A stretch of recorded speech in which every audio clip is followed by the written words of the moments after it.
Happy Juneteenth, boys and girls. My name is Jeffrey, and it is 8:32 a.m. I'm starting work today. I'm starting work today 2 hours earlier than usual to fill a shift void. A fellow coworker probably took the day off, and I need to fill in that position. That is why I was hired initially as a contractor for 4 years. And I did the job fairly well, I guess, to the point that where they actually created the position that I have now as a permanent employee with no set schedule or hours, just the minimum. I remember when they told me when I first went to interview there, and I really didn't want the job. They told me the rate was good. The rate was like tremendous. But they told me it was only going to be for 2 or 3 days a week. And I did the math, and I couldn't survive off that. And if I was to commit to that 2 or 3 days a week, it would take me away from working other jobs. So I just really went down there, put on a suit, and go downtown and be in a big building, go through the motion because it was during unemployment times, and I just needed things to do to stay motivated.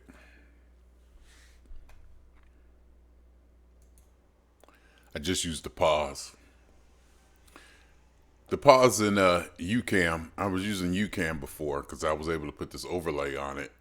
And when I put the overlay and all this stuff on it, the idea is that when I shoot it in the morning with the overlay already on it, I don't have to do any processing. Before, I would have to shoot the video, put it in Power Director, apply the overlay, to re-render it, and sometimes that could take 30, 40 minutes just to render it. So, and when I would hit pause on the UCAM, it would unsync the audio and the video, and I'd have to then take it, go back, and re-edit it anyway. I would actually have to take it, separate the audio and video tracks, unlink them, and shift them either way to put the audio back in sync with the video. But with OBS, it seems I can hit the pause button and it stays synced. What was I talking about? Oh yeah, I went down to so I did interviewed and I did okay. I was relaxed, suit on, feeling good. On the way on the bus, on the way back home, I got a call. They said, they want to make you an offer. I was like, what? It was that quick. It happened so quick that also made me doubt the validity or how important a job or how good a job. Oh shit! I'm gonna have to do pause again. Got something in my eyes burning. Woo! Fun times. I interviewed with them. It seemed like cool people. I think I met with Robert and Amy, and I think Constantine came in. But they had made me an offer. I got a call from the temp agency. They said, hey, they want to make you an offer. They want you, blah, blah, blah. I was like, oh, okay. They said it'd be for only 2-3 days a week. I was like, oh, okay. And then I think I called back and I pressed the issue on the hours. And he said, well, for the first couple of weeks, it'll be 40 hours a week until you get trained. I was like, okay. Because I was, full aware that I'd quit. I'd have to step away if the hours went down. So I went in and I learned, I trained. This job was challenging. The environment was unlike any environment I saw before. it was, I don't want to say it was pristine, but it was very clean physically, mentally, and psychologically. Working with the people, everybody seemed cool, kick back, relaxed. It was a whole different vibe than I've ever used to got work to. I think after a few years there, I would say people there didn't even cuss. It wasn't even cussing. But, not it was cussing, eventually, but not the overt cussing I'm used to being in desktop support because this was an elite number one, this was in a law firm. And I'm told that these people who worked in law firms, you know, ongoing, they kind of all know each other. All the law firm analysts, electronic people, technical people kind of know each other throughout the law firms. It's like a small group of them or a group of them that, they kind of know each other and go from one firm to the other. And they kind of have worked with each other in the past before, went from one firm to the other. And I guess that's the kind of environment that they were used to, and that's the kind of environment the legal offices have, legal profession have. And I guess, obviously because they're dealing with legal things, so they're going to be to the T. It's going to be pretty much by the book. I've worked in all kinds of industries, from entertainment industry to aerospace, manufacturing, and it can be the wild wild west out there. And for a couple of years at the place I'm at now, I missed that kind of drama and camaraderie and volatileness because I was so used to it. I was just so used to a certain way of being treated and respond to, and this place was completely different. It's like the epitome of the new workplace that you read about or see on TV about how they preach diversity and inclusion and empowerment and responsibility, and they treat you like an adult. It was just a lot of responsibility that you have to take on yourself. And by the time I got in there, I was like 50 something, so I was ready for the responsibility. I probably didn't even know it. I probably didn't even know that I was. I just probably automatically fell into the role that, okay, nobody's going to be policing me anymore. I got to do this myself. I got to figure some things out myself. And I even, joke with my boss. I was like, I'm from the old school. I'm used to having somebody on my back going, psh, psh, psh, faster, faster, faster. You're doing this wrong. You're doing that wrong. I'm used to that criticism and that oversight and almost micromanaging. And it wasn't there. And at this place, you get we had a lot of tools and options that I've never experienced before. I mean, far-reaching power. Basically, you're trusted with a far-reaching power throughout the firm. A lot of rights and privileges to machines and databases and registries, adding users, user accounts, and all that stuff. But it was good. I'm still working there now. Best job I ever had. Definitely the best job I ever had. I may or may not say it was my most favorite job, but it's definitely the best job. And because my most favorite job was artisan entertainment when I worked for the entertainment industry. Blair Witch Project. That job just, I was younger. It was the entertainment industry. So you're talking about stunningly beautiful people, creative, aggressive, volatile. It was just constantly moving. And I came in on the ground floor. I was there when it went from live entertainment and they got purchased by a big conglomerate, and they took their library and they took it somewhere else. So I was there through the whole evolution of the place.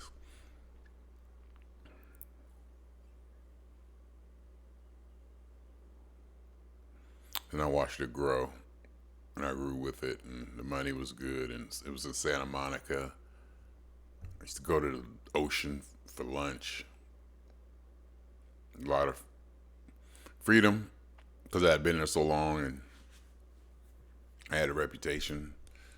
Certain things I get away with and not get away with. I did my job, but that was probably my most favorite.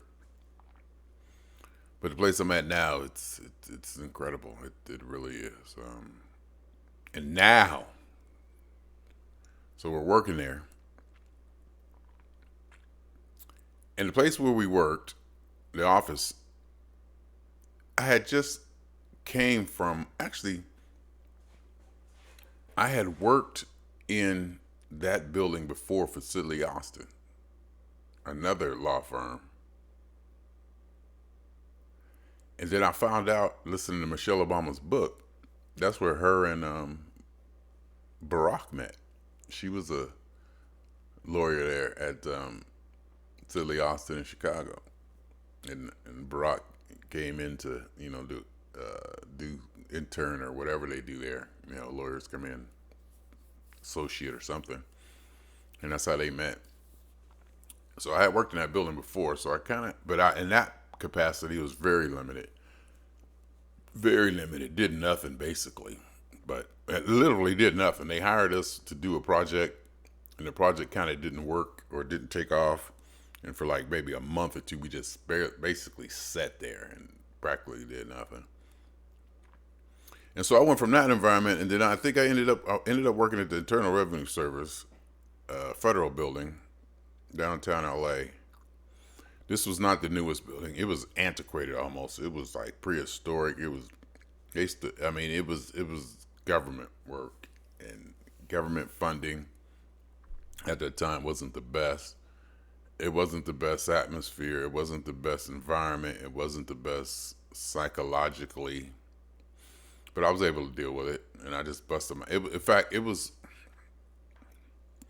Some people have been there 30 years, literally. Some people have been there 30 years, literally. And here I come, just like when I worked at JPL, aggressive, ready to get it done, knew I had skills, coming in there just working my ass off, just doing things that people who had been there hadn't been doing, getting recognition from the population. Almost got to the point that when somebody would call and say, "Can you send Jeffery?" It would make me cringe because I knew it would make my coworkers recoil.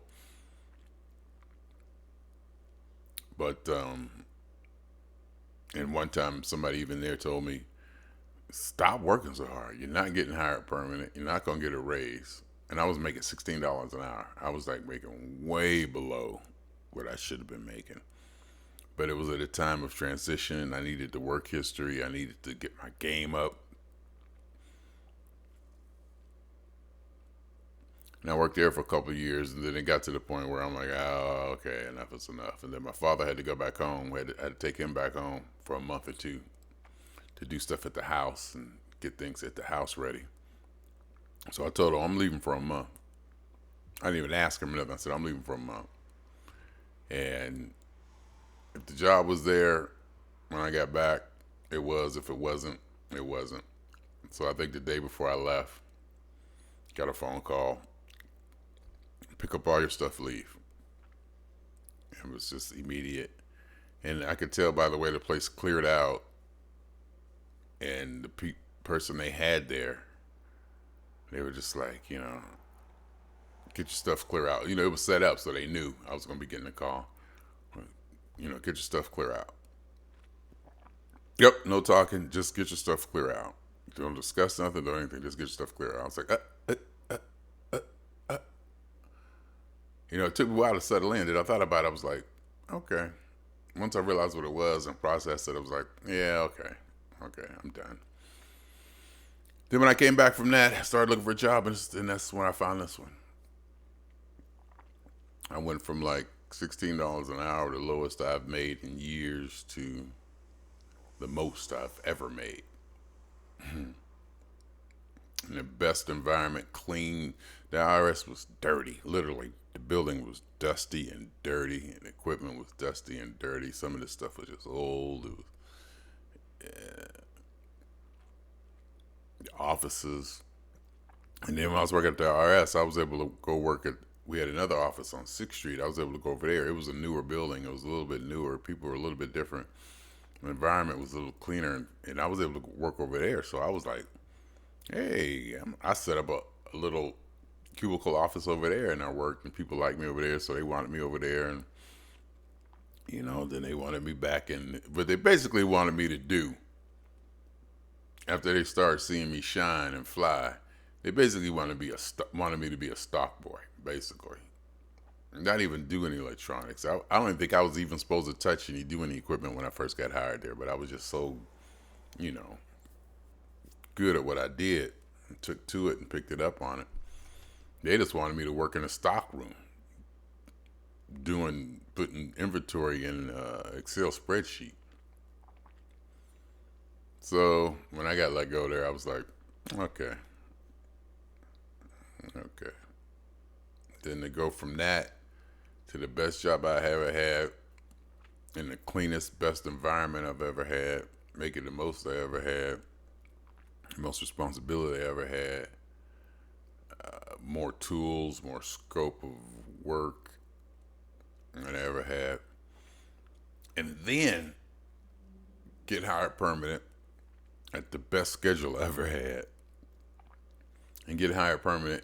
And they did a renovation, just recently renovated, and they moved us to another floor, brand new everything. And this is one of those kind of companies that put millions of dollars in just figuring out what they're going to buy, the comfort of the employee, the equipment, the desk, everything. As soon as we moved in there, I think it was a week, we were in there for 2 weeks, then boop, here come the virus, and now we're working from home. So I'm working at the best job I ever had, working from home.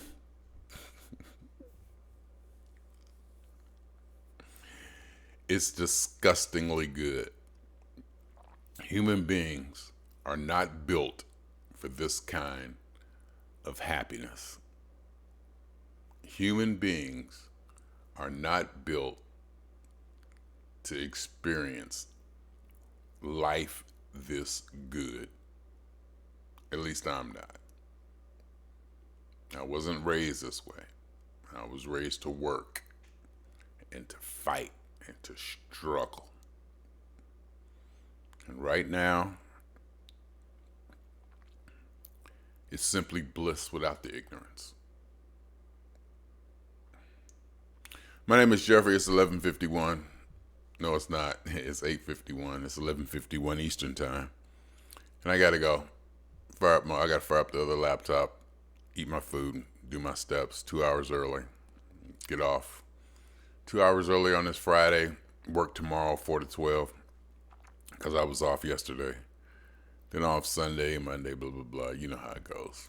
Anyway, I think y'all know what my name is. And I think y'all know what I mean when I say, ladies and gentlemen, welcome that my name is Jeffrey Scott Mitchell, and I am enjoying my time in this sun, earth, ecosystem experiment in the United States of America.